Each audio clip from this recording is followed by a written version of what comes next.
Political affairs committee প্ৰায় 6 ঘণ্টা সময় আমাৰ দীঘলীয়া আলোচনা হয়। মই মূল সিদ্ধান্তকেইটা কৈ দিব বিচাৰিছোঁ।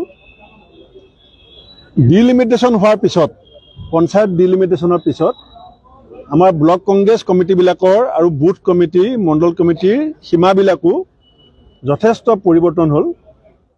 সেইকাৰণে আমি এসপ্তাহৰ ভিতৰত আমাৰ যেনেকৈ পলিটিকেল এফেয়াৰ্ছ কমিটি আছে, জিলা কংগ্ৰেছবিলাকেও এসপ্তাহৰ ভিতৰত এখন পলিটিকেল এফেয়াৰ্ছ কমিটি গঠন কৰিব আৰু আমাৰ পৰা এপ্ৰুভেল ল'ব। আৰু পলিটিকেল এফেয়াৰ্ছ কমিটি জিলাভিত্তিক যিখন হ'ব, তেওঁলোকে ব্লক সভাপতিসকলৰ নামবিলাক মানে নতুন সভাপতি য'ত য'ত হ'বলগীয়া আছে, কিছুমানতো হৈ আছে, খেলি মেলি হোৱা নাই। ডিলিমিটেশ্যনৰ ফলশ্ৰুতিত য'ত নতুন ব্লক হ'বলগীয়া আছে, সেই ব্লক সভাপতিসকলৰ ক্ষেত্ৰত এই পলিটিকেল এফেয়াৰ্ছ কমিটিবিলাকে নাম ৰিকমেণ্ড কৰিব আৰু আমি 7 দিনৰ পৰা 10 দিনৰ ভিতৰত এই প্ৰক্ৰিয়াটো সম্পূৰ্ণ কৰিম। লগতে আৰু এটা সিদ্ধান্ত হৈছে, যিসকল নতুন ব্লক সভাপতি নিযুক্তি হ'ব, তেওঁলোকৰ বয়সটো আমি 50ৰ তলত ধাৰ্য কৰিছোঁ। পুৰণা যিকেইজন আছে থাকিব, new appointment block president age 50 বছৰৰ তলত হ'ব। দ্বিতীয়তে ডিজিটেল বাহিনীৰ জৰিয়তে যিটো মেম্বাৰশ্বিপৰ কথা আছিলে, সেইটো আজি সভাই গৃহীত কৰিছে। ডিজিটেলি গোটেই অসমত মেম্বাৰশ্বিপটো কৰা হ'ব। তাতে কাষ্ট চেঞ্চাছো থাকিব আৰু সকলো কমিউনিটি তেওঁলোকৰ গোটেই প্ৰফাইল থাকিব। আৰু লগতে এইটো AICCৰ এপ্ৰুভেল লাগিব। গতিকে জিতেন্দ্ৰ সিং ডাঙৰীয়াই AICCৰ সৈতে কথা পাতি এপ্ৰুভেল দিয়াৰ লগে লগে ডিজিটেল বাহিনীৰ যিটো মেম্বাৰশ্বিপ, সেইটো আমি আৰম্ভ কৰিব। পঞ্চায়ত ইলেকশ্যন মনিটৰিং কমিটি এখন বনোৱা হৈছে আজি। 2গৰাকী প্ৰাক্তন পঞ্চায়ত মন্ত্ৰী আৰু বৰ্তমানৰ সাংসদ ৰকিবুল হুছেইন ডাঙৰীয়া, ৰিপুণ বৰা ডাঙৰীয়া, প্ৰণতি ফুকন ডাঙৰীয়াক দি এখন পঞ্চায়ত ইলেকশ্যন মনিটৰিং কমিটি, আৰু তাক এই মিটিংখনৰ কোঅৰ্ডিনেট কৰিব আমাৰ APCC general secretary doctor Sanju বৰুৱাই।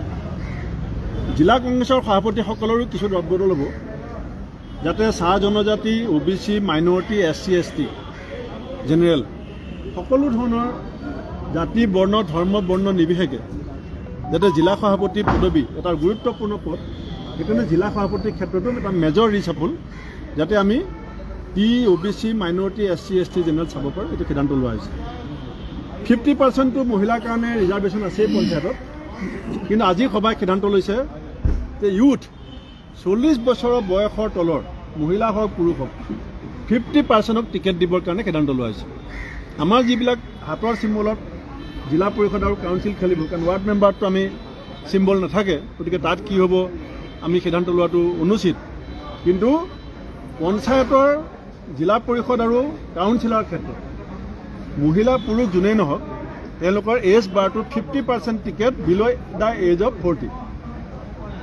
আৰু কেণ্ডিডেট ফিজ এটা আমি ল'ম। আগতে আমি APCCয়ে লওঁ, এতিয়া আমি APCCয়ে নলওঁ। এইটো 3 ভাগ কৰা হ'ব। এভাগ জিলাই পাব, এভাগ ব্লকে পাব, এভাগ মণ্ডলে পাব। এলায়েন্সৰ ক্ষেত্ৰত সিদ্ধান্ত হৈছে, বিশেষকৈ পঞ্চায়ত আৰু সম্ভাৱ্য যিকেইখন কাউন্সিলৰ ইলেকশ্যন, তাত যিবিলাক এৰিয়াত ধৰক এতিয়া সোণোৱাল কছাৰী, ডিব্ৰুগড়, ধেমাজি, চৰাইদেউ, তিনিচুকীয়া, লখিমপুৰ, এই অঞ্চলটোত সোণোৱাল কছাৰী ইলেকশ্যন। গতিকে তাত জিলা কংগ্ৰেছবিলাকে বিজেপি বিৰোধী শক্তিবিলাকৰ লগত যদি বুজাবুজি কৰিব বিচাৰে, প্ৰদেশ কংগ্ৰেছে তেওঁলোকক কৰ্তৃত্ব প্ৰদান কৰিছে। প্ৰদেশ কংগ্ৰেছৰ পৰা এপ্ৰুভেল লৈ তেওঁলোকে স্থানীয় ভিত্তিত এই ইলেকশ্যন, এতিয়া BTRৰ ক্ষেত্ৰত যদি আমাৰ 4খন জিলা আছে, 4খন জিলাই যদি BTRত বিজেপি বিৰোধী শক্তিৰ সৈতে এলায়েন্স কৰিম বুলি কয়, এতিয়া মিচিং কাউন্সিল আছে, ধেমাজি, লখিমপুৰ, গোলাঘাট হৈ পেলাই, এতিয়া এই জিলাবিলাকে যদি এলায়েন্সৰ কথা কয়, পঞ্চায়ত আছে, এতিয়া বৰপেটা জিলাই যদি কয় যে আমি এইকেইটা সমষ্টি বিজেপি বিৰোধী এইকেইটা দলক এৰি দিম, গতিকে আমি জিলাবিলাকক সম্পূৰ্ণ কৰ্তৃত্ব দিছোঁ। তেখেতসকলে ব্লক কংগ্ৰেছ আৰু বিজেপি বিৰোধী শক্তিৰ সৈতে লগত আলোচনা কৰি য'ত য'ত এলায়েন্স কৰিব বিচাৰে কৰিব পাৰিব। আৰু আজি সভাই আৰু এটা সিদ্ধান্ত লৈছে, গোটেই PAC কমিটিখন, আমাৰ আজি যিখন পলিটিকেল এফেয়াৰ্ছ কমিটি, নতুন বছৰৰ নতুন মাহত, প্ৰথম মাহত জানুৱাৰী মাহত মাল্লিকাৰ্জুন খাৰ্গে ডাঙৰীয়া, ৰাহুল গান্ধী ডাঙৰীয়া, KC বেণুগোপাল ডাঙৰীয়াক লগ পাবৰ কাৰণে জিতেন্দ্ৰ সিং ডাঙৰীয়াৰ নেতৃত্বত আমি গোটেই কমিটিখন আমি দিল্লী গৈ আছোঁ, য'ত 2026ৰ ৰণকৌশলটো কেনেকুৱা হ'ব লাগে সেইটো আমি AICCৰ লগত মুখামুখিকৈ বহি পেলাই পাতিব বিচাৰিছোঁ, যিটো কথা জিতেন্দ্ৰ সিং ডাঙৰীয়াই সন্মতি দিছে।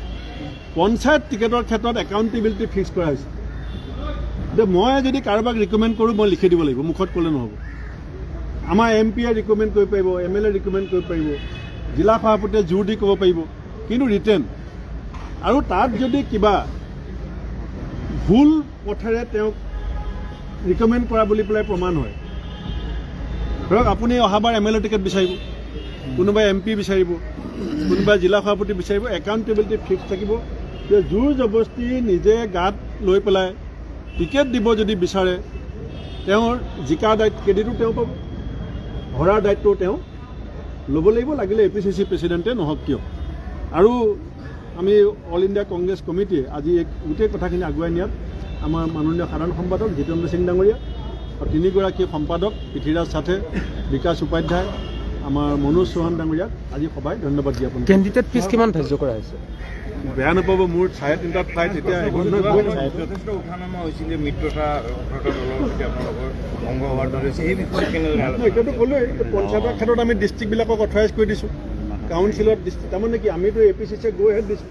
টেকনিকেল প্ৰব্লেম আছে গুৱাহাটীত বহি পেলাই, এই কামবিলাক কৰাটো ইমান সহজ নহয়, কাৰণ আপোনালোকে জানে যে পঞ্চায়তে আছে আপোনাৰ, মই আপোনাক গাই দিছোঁ গোটেই, এইটো কোনো পৰ্যায়ত পঞ্চায়ত আছে 2193খন পঞ্চায়ত, তাৰমানে ৱাৰ্ড মেম্বাৰ কিমান হ'ব আপুনি হিচাপ কৰক। জিলা পৰিষদ আছে আপোনাৰ 397টা। গতিকে আমি জিলাবিলাকক কৰ্তৃত্ব দিছোঁ, আমিও য'ত য'ত সহযোগিতা দিহা পৰামৰ্শ লাগে আমি 5খন কমিটি কৰিছিলে আপোনালোকে সেই মানে ভাল কথাটো আৰু টিভিত যদি কওঁ দাদা লগত যাব ময়ে ডিচিপ্লিন নহয়।